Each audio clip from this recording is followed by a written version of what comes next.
Hey, it's Sleep or Don't.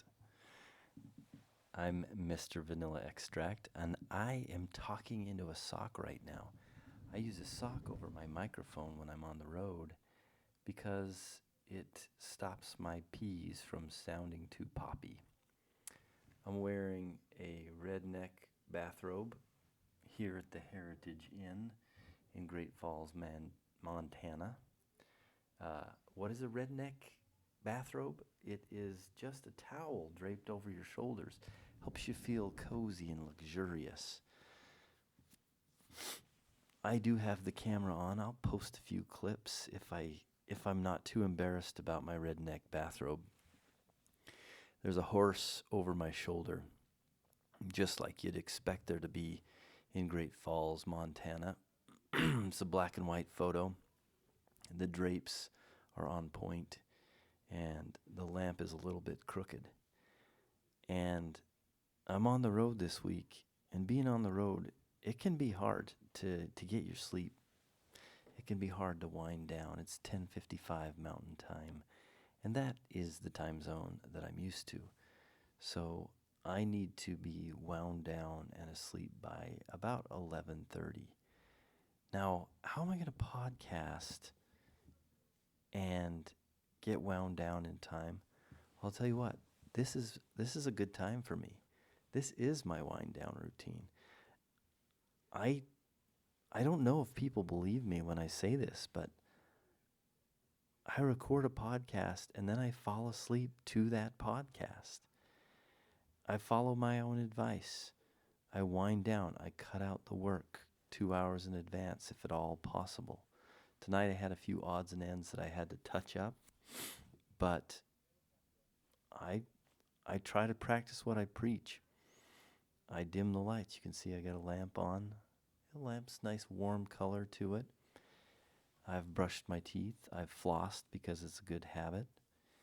And right here and now, I'm going to write down on this Heritage in notepad what it is that is causing me concern. And today, what is causing me concern is just the day job, which I love. I worked at for almost a decade now, and I absolutely love every single day of it. But it's hard work, and sometimes it's stressful. So I'm just going to write down day job. And since I'm tethered with this microphone, I'm not going to walk it over. I'm not going to walk it over to the the drawer in the bathroom because there is no drawer in the bathroom, but I'm going to shove it in the bathroom uh, on the counter or something. Got to face your fears, your concerns, your stress, your anxiety, whatever it is. And now that I've done that,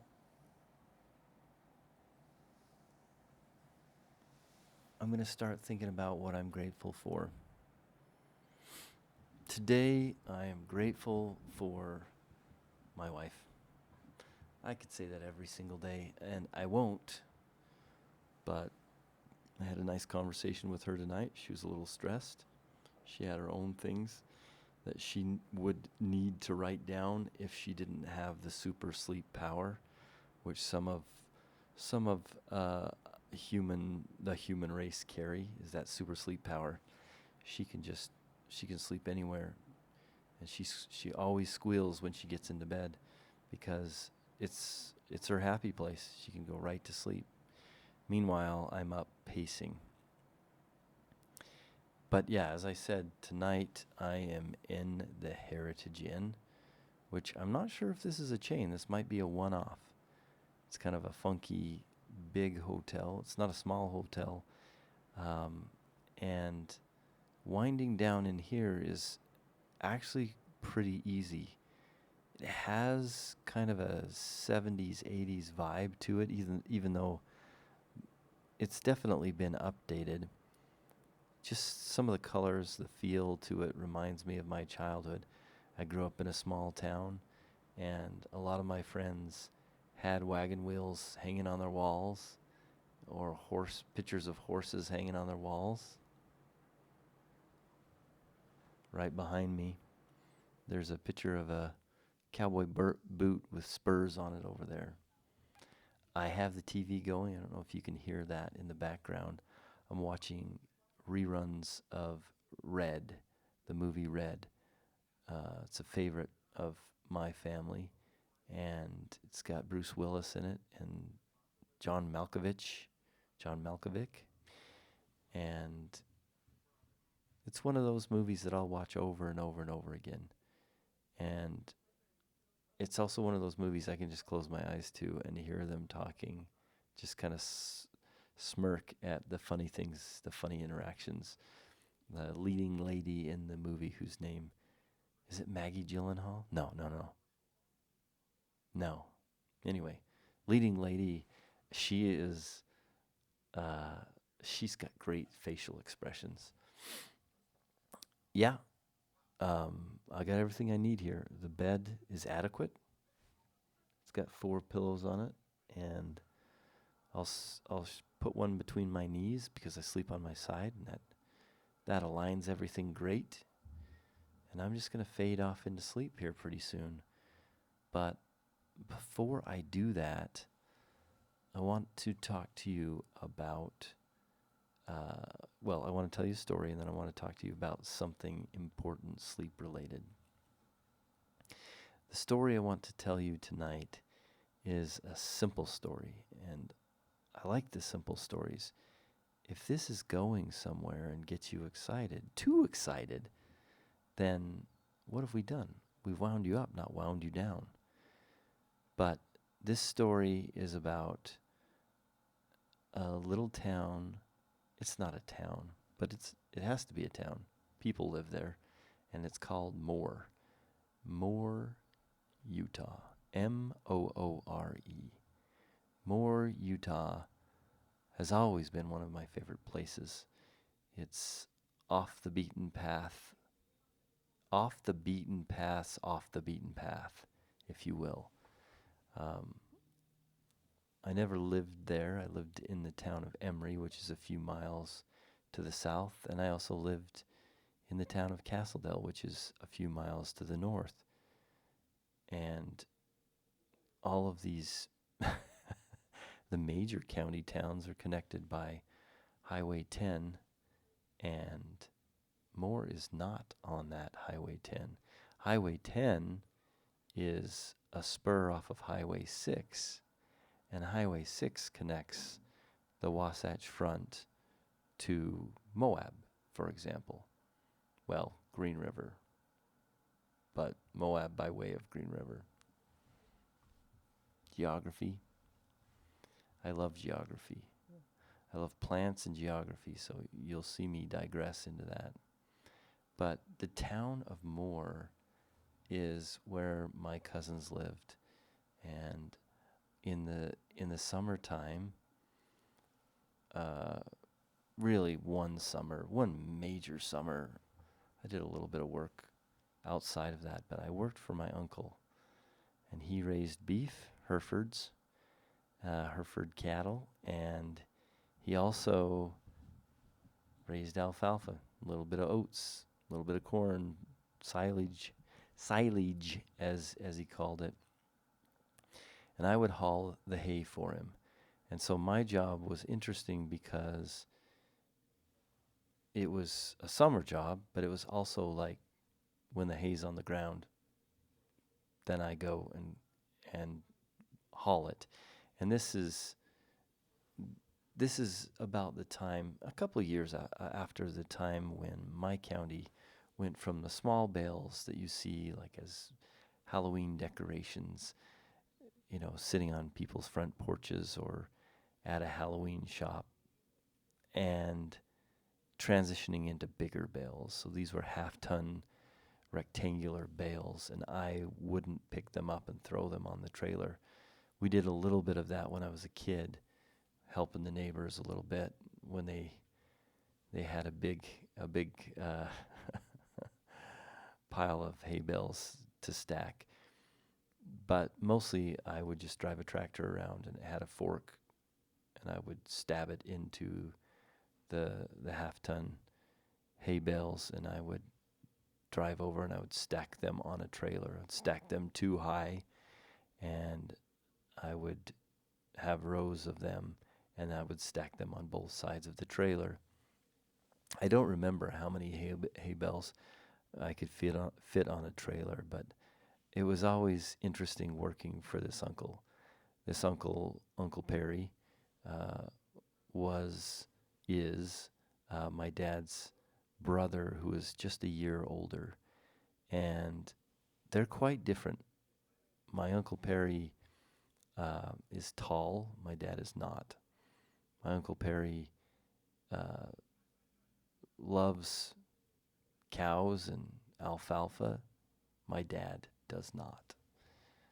My Uncle Perry can be blunt, devastatingly blunt. My dad does not do that. So they're quite different. Um, my Uncle Perry, he was interesting to work for, and the communications were very short.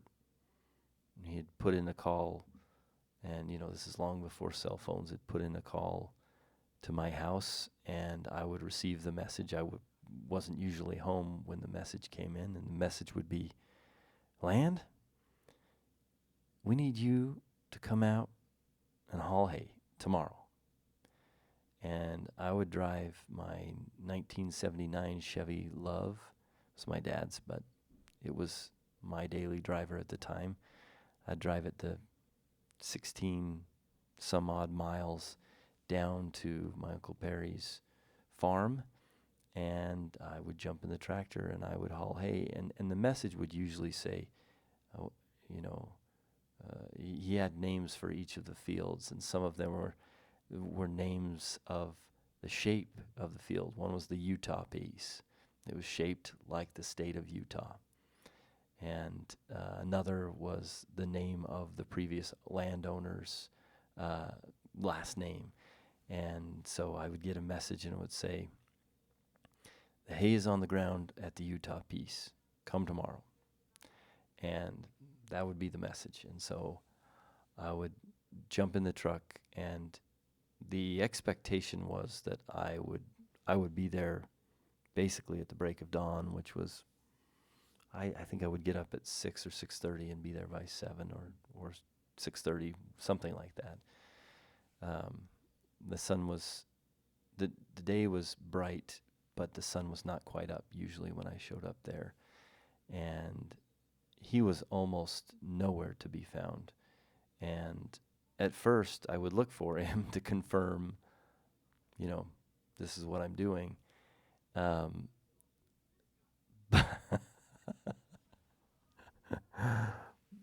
But eventually I learned that he wasn't there.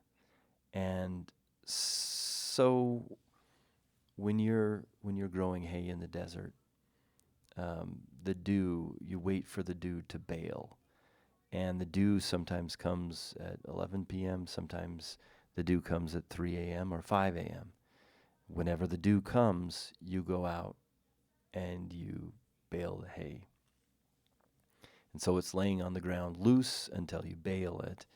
And so he would be up all hours of the night baling hay and loving it. I mean, as far as I could tell, it was the greatest thing he did. And so I learned that sometimes he was asleep, sometimes he was in town, sometimes he was in the mountains sleeping in his truck because he was going to get up early and fish. Didn't matter. The message was, haul the hay. And so I would haul the hay. And it was lonely work. The tractor I drove did not have a radio. And even if it did, the tractor wasn't exactly closed in. And so the tractor was loud. I wouldn't have really been able to hear anything. I could have brought a Walkman or some kind of headphones, but it really just wasn't practical to do that. And so it was lonely work. I would I would talk to myself or hum to myself, and no one would have heard me doing that. A lot of think time, and I would do several loads of hay, and I would try my best not to stab the fork into the new trailer's wooden bed decking. I would try my best not to knock over fence posts, and I did a little bit of everything when I did that. I was also pretty deathly allergic to the mold that happens to always grow on alfalfa. There's always going to be mold. It's just a little bit of penicillin, a little bit of aspergillus spores up in the air. And boy, was that an irritant for me. And, you know, my favorite memory of this was not when I broke his favorite shovel, fixing a fence post that I had knocked over. It was not when I had to go to him and say, you know that brand new decking in that trailer that is brand new that I haul hay with? Yeah, I stabbed a hole in it. My favorite memory was the morning I showed up and the tractor was just buried. It was just buried in mud. And I could see that it looked like he had tried to pull it out and had been unsuccessful. He had at least 2 houses on the property. He had 3 houses on the property. And so I went and knocked on one door and knocked on another door and stood there for a while, drove from one end of the farm to the other because it was all kind of in one spot, more or less. He was nowhere to be found. I didn't know what to do. I should have taken a nap in the truck, but I wanted to take a nap in my bed. So I drove straight back home, 20 minutes to get back home. Just crawled into bed, the phone rings. Hey, Perry's on the phone. Pick it up. So I pick up the phone. Hello. Hey, get out here and haul some hay. Well, I was there. The tractor was buried. It's fixed. Come out.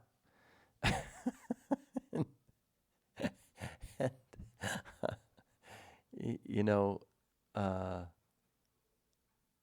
went back out. I was frustrated. I was tired. I was in high school and I liked to sleep in. And I would haul hay 3 or 4 days a week maximum because, it wasn't always on the ground. It wasn't always ready to haul. And it was just kind of, it came and went when it came and went. But still didn't love getting up early. And years later, we were sitting there at a family party, and he said, he kind of nodded his head at me, and he said, yeah, Mr. Vanilla Extract did a good job. He did a pretty good job hauling that hay. My only complaint was that he was a little skittish and he'd run away too quick. That was the thing he remembered. And that's why I remember it. That's why that's my favorite story, is because he remembered that one thing that I ran off. I didn't know where he was. He could have been anywhere. I could never figure out where he went. I never did confirm any time where he had been. He liked to fish, and he was up all hours. And so I just always assumed he was somewhere. But I like to remember the hauling of the hay because it was a time, that summer was a time when I was uh, having a lot of fun with friends and chasing girls and a girl. I caught her, by the way. And I was working hard, and it wasn't think work. And so my mind was just floating, and it was untethered. And that was good sleep. That summer I slept good. Now, yes, I was very congested, and it would take me all day to clear up my allergies just in time for bed. But you know, it's a good reminder to me, and I think back. I think a lot about sleep. Yeah, I don't know if you can tell, but I think back to periods of my life when I slept good and periods of my life when I didn't sleep good. And if my brain is busy all of the time, I'm not sleeping good because there's no off button. And I've mentioned earlier that I'm coming out of a period where my brain was so taxed. I was doing so much and so overloaded that my brain went all night. My dreams were the same as my thoughts in the day, and my thoughts when I woke up in the middle of the night were running.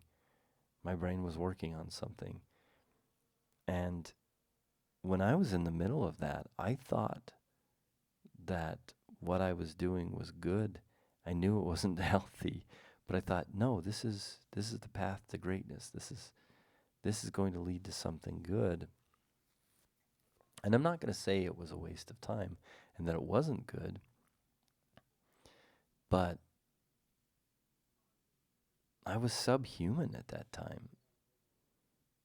You got to figure out a way to let your brain shut down, and if you can spend 2 hours before you go to bed allowing your brain to shift away from the things that occupy your thoughts all day into something you like or something mindless, and then eventually shift into you can hear the shooting in the background. This is Red 2. This is a Red marathon. There's only two movies. This is just on TV, but I think this is the end of the movie. There's commercials too, which is a bummer. Anyway, um, you really do. I mean, I, everybody needs this constant reminder that, yo, it's time to clock out. Clock out. And once you've gone through that process of a little bit of mind numbing distraction, and there's obviously levels, degrees of good distraction and bad distraction, but a little bit of distraction, and then I think it's important to move into being present. As I always talk about being a human cricket and just kind of letting your feet glide across your sheets. You can do that, or you can find something else to do. Sometimes I like to lay on my back and put my knees up so my feet are flat on the sheet and rub it there, kind of just rub them back and forth fast. It warms up my feet, and it also just tickles my feet just a little bit, just a little bit of extra sensory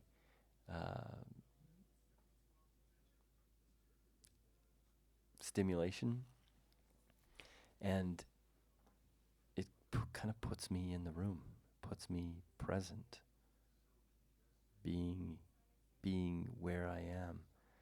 And I've kind of gotten over the pain and anxiety of sleeping in hotels all the time. I'm used to it.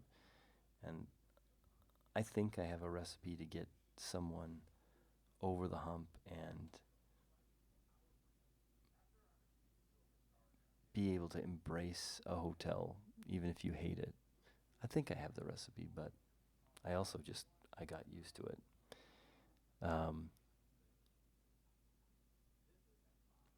But, sometimes you're in a room, a hotel room maybe, that you don't love. You're not happy to be in. You're not surrounded. I didn't get to hang this horse picture. I inherited it from the hotel. And so sometimes I'm in a place that I don't love. And it can be a little bit difficult. It's a little bit hard to love the place you're in if you didn't choose it and you didn't get to choose the lamp. And I think instead of like just trying to ignore it, you can look around the room and say, I do not like you. I do not like you, room. You can stuff that sorry in a sack. You can write that down. But guess what? It's bedtime. It's time to sleep. My eyes are heavy. Are your eyes heavy? I can barely keep my eyes open. It's time to sleep. And it's awesome. Sleep is awesome. You shouldn't be wanting to take a pill and zonk and not have to deal with everything in your life. What you should do is quickly deal with it in a very small dose, put it away, and then enjoy your vacation. And yeah, life's coming back at you in the morning, but right now, you're on vacation. And if you really embrace the joy of the nightly vacation, you're going to be better equipped for tomorrow. I know I say that kind of stuff a lot, but it's true. I'm going to wake up in the morning and I'm going to be doing all the things. But tonight, there's 4 pillows on the bed. I'm going to find the good one. I'll test them all. I'm going to take my socks off. I don't wear socks to bed. But I've been wearing comfortable socks all day and I feel pretty chill about it. I feel pretty good about it. So, I don't love that I recorded a video with this, and you may never see this video, but it's been interesting because, I'm facing myself, and it's interesting, the deeper into this episode I get, the more my eyes are closed, and I'm starting to realize that I do that all the time. At the end of the podcast, I'm already halfway asleep. And I'm having a great time. Are you having a great time? Let's go to sleep.